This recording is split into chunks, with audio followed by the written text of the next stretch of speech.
Yeah, your dad he was on the run when you were a kid, and he's in jail now. Can we talk about that on the podcast? Of course, yeah. I don't give a fuck. You can Google him. Yeah. What did he do? He has a bunch of things. Yeah. Arson, fucking tax fraud, allegedly.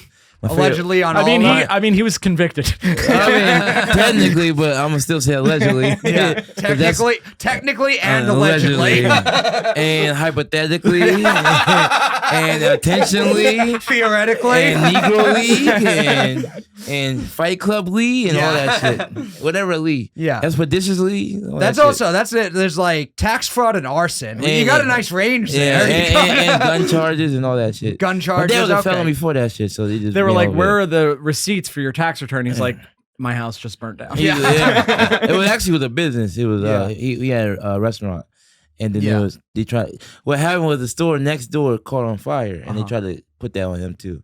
Oh, okay. Yeah. So that is the thing. You got fucking people are doing shit or whatever, and then they try and fuck you with so much more. They still haven't proved that it was truly him, but they have him in prison for 20 years because of the arson. Because of the arson and the tax and his record before that, and he has gun charges and shit. He's a real street nigga. So. Yeah, I've seen like these interviews with guys who like were falsely accused or like kept it, and every time it's like I got charged for drugs a bunch of times, and then they put some charge. Yeah, because my dad is in his 60s, right? So he grew up in a time where like if you were outside, you were outside. Like, he grew up in the Bronx too. Yeah, well, he's from Brooklyn, but he started doing his shit in the Bronx. Yeah, so he grew up with all like the notorious gangsters and criminals and all that shit. I have a legendary story about how my dad joined the Cuban mob too. Really? Yeah. He's not Cuban. Sounds like he was living La Vida Loca. Oh yeah, he was definitely local. He's not Cuban. Yeah, he's not Cuban. But he's not Cuban, but he speaks fluent Spanish. And he got in the Cuban mob. All right, here's the story he told me. Okay, I feel like you gotta hear this. Got and this is the abridged version. Where can they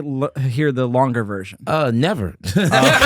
Oh fuck, he's still facing charges. Yeah. Want more shit on the nigga? Right. Like, I like my dad. I'm not like white comics. White comics, y'all hate y'all dad. Your dad was home. Yeah. He was like, oh, my dad was alcoholic. He was home. Yeah. Black comics' dad left, and they still love them more than white comics. I don't understand it. You love your mom. She made you a hamburger helper. Yeah. Fuck her. Yeah. But all right. Anyway, so this is the story about how my dad drank Cuban. This is how he told me. Okay. Dial file first. Okay. That's how you got to do it. So what happened was my dad grew up in the Bronx in a certain time where he just did shit. And the Bronx back then was very Italian, Black, Spanish. Yeah. He used to steal newspaper when he was a kid. This was like when he was like 7, 8, 9 years old. He would steal newspaper from his deli every single day. Yeah. Then one day the deli dude saw him and he caught him.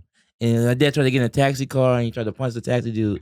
And he caught him. He beat my dad up. He was like, if you ever come around here again stealing my shit, I'm gonna kill you.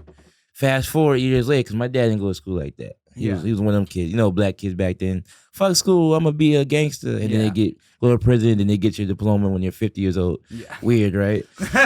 Like, yo, you should have got it back then. Taking the scenic route. Right, yeah. You playing the long game. Yeah. Like, what the fuck? And then it's like, fast forward, he's like 13, 14 now. He's like watching this deli all day. It's like shit going on in this deli.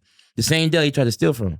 But he's like watching, right? The dude that slapped my dad and beat him up, he killed 2 people in the deli, right? So they take him out in handcuffs and they take that dude to jail.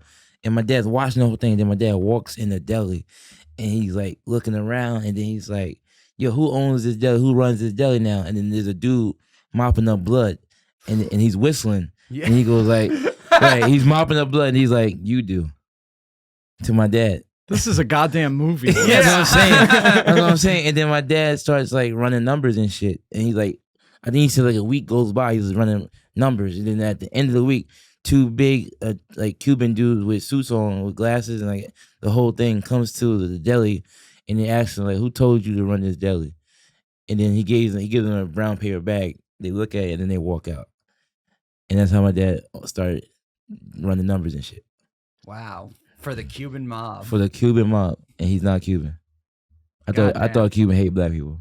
Dude, if this story was a movie, I would be like, this is a little too unbelievable. Right. Yeah. Like, no one's crazy, right? Yeah. When he told me, I was like, I love you, Dad. Mm-hmm. But like, Cuban mob. I didn't even know they had Cuban mob. Like, stop it.